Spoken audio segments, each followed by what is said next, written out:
কৃষ্ণই সেই ব্ৰজৰ 16,000 গোপিনী বংশীৰ ধ্বনিৰে মাতিছিল।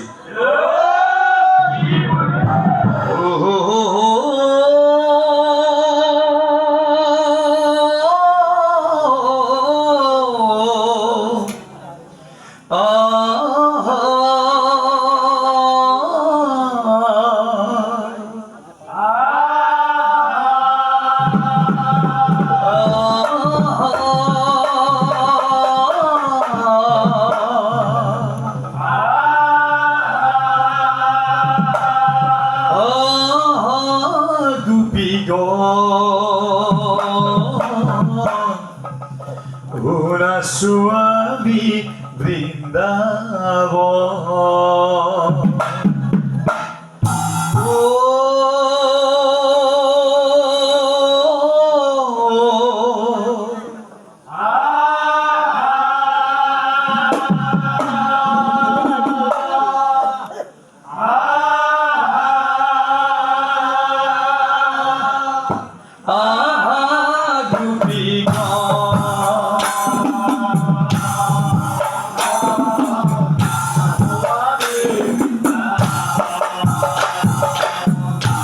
সকল এই পূর্ণিমা রাত্রি এই যমুনার বালি এই পূর্ণিমা রাত্রি এই পূর্ণিমা রাত্রি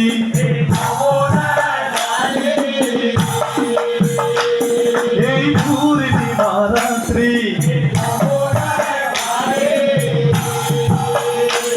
ও আহা গুপি হব আজি মাসুর পাতি এই পূর্ণিমা রাত্রি এই যমুনার বালি এই বংশীৰ ধ্বনি শুনি গোপী সকল ও দৌৰি দৌৰি অন্তৰে শুনো কেন কথা হইলা অন্তৰে শুনো কৃষ্ণই বংশীৰ ধ্বনি কৰি দিয়াৰ লগে লগে সেই ব্ৰজৰ 16,000 গোপিনীয়ে চুলি মেলি নিজৰ স্বামী চলি পলি হাহেক কঢ়েক যত যিমান ননন জায়েক যত যিমান পৰিয়ালবৰ্গ আছে সকলোকে এৰি থৈ চুলি মেলি বৃন্দাবনৰ মাজত উপস্থিত হ'ল। এটা চাওকে যে ব্ৰজৰ 16,000 গোপিনী আছিল গোপী হবৰ মাজত আছিল একৰূপৱতী মনে মনে ভাবে তাই মই ৰূপৱতী কাৰণ সকলোকৈ কৃষ্ণই মোক বেছি ভাল সেইকাৰণে মোৰ ফালে ঘূৰি ঘূৰি সেইকাৰণে মোৰ ফালে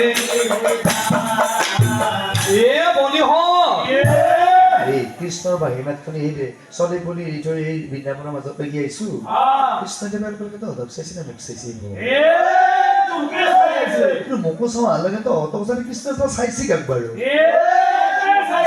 এই সুন্দৰীৰ এই মনৰ ভাৱ বুজে নাৰায়ণ হৰি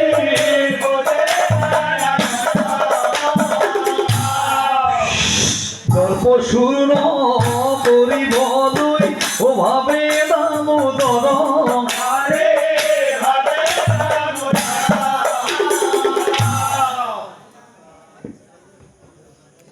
তোমাৰ কথাই কৈছো তুমি সুন্দৰী সঁচা কৈছো তুমি ৰূপৱতী তোমাক বৰ ভাল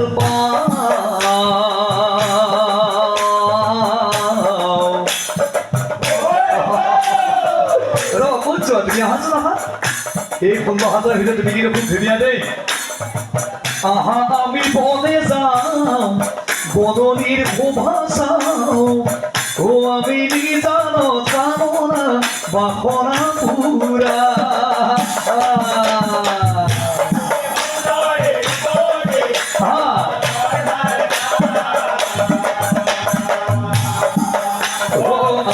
আমি বনে যাওঁ বদনিৰ শোভা চাওঁ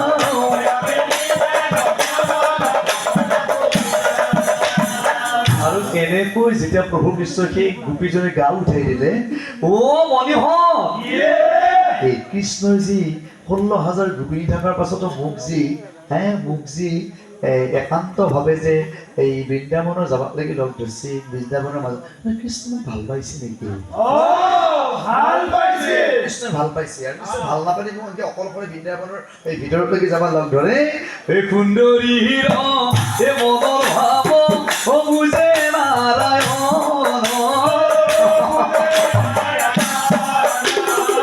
প্ৰভু কৃষ্ণ চাই সুন্দৰী বুলি বচন। কৃষ্ণ কৃষ্ণ কৃষ্ণ কৃষ্ণ, তুমি সঁচাই মোক ভাল পোৱা নেকি? তোমাক মই সঁচাকৈয়ে ভাল পাওঁ। ইয়াত যে 16,000 গোপিনী আছে, তাৰ ভিতৰত মই সঁচাই বৰ ধুনীয়া নেকি? সঁচাকৈ তুমি বৰ ধুনীয়া। কৃষ্ণ, তুমি আৰু মই যদি ইয়াত কথা পতা দেখা পাই, এই গোপীসকল যদি জ্বলি পৰি নমৰিব?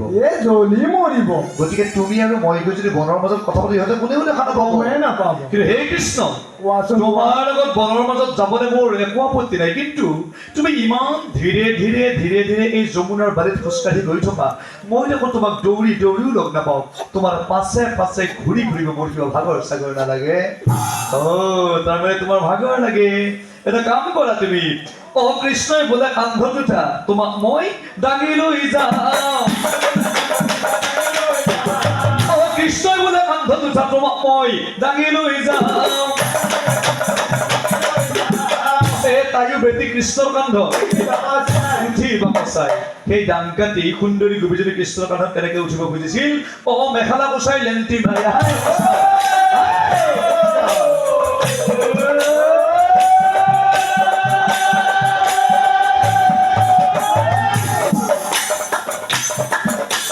মেখেলা কোচাই লেংটি মাৰি কৃষ্ণৰ কান্ধত উঠি বাকচাই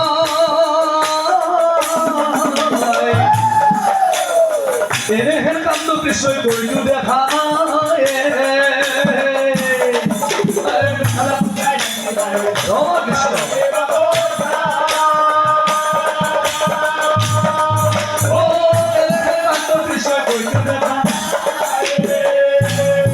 নিমিষত অন্তৰ্ধান হইলা দামোদৰ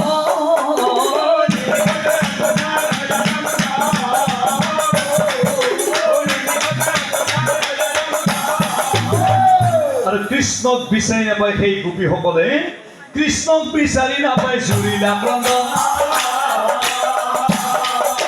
কৃষ্ণক বিচাৰি নাপায়।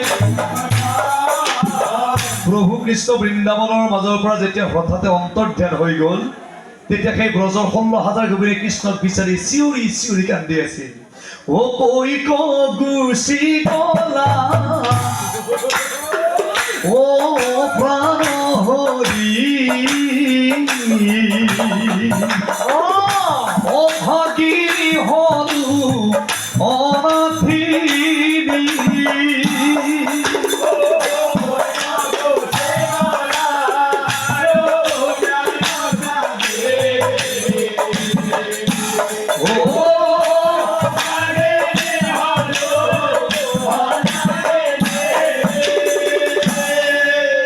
তোমাৰ শৰণ হে জীবন,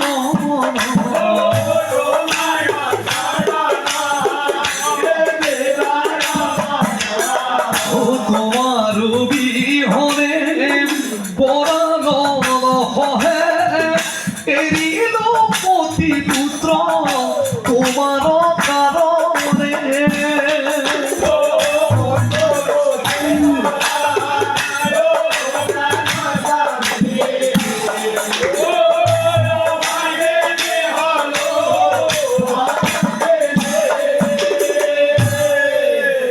হিমতে গোপী হবে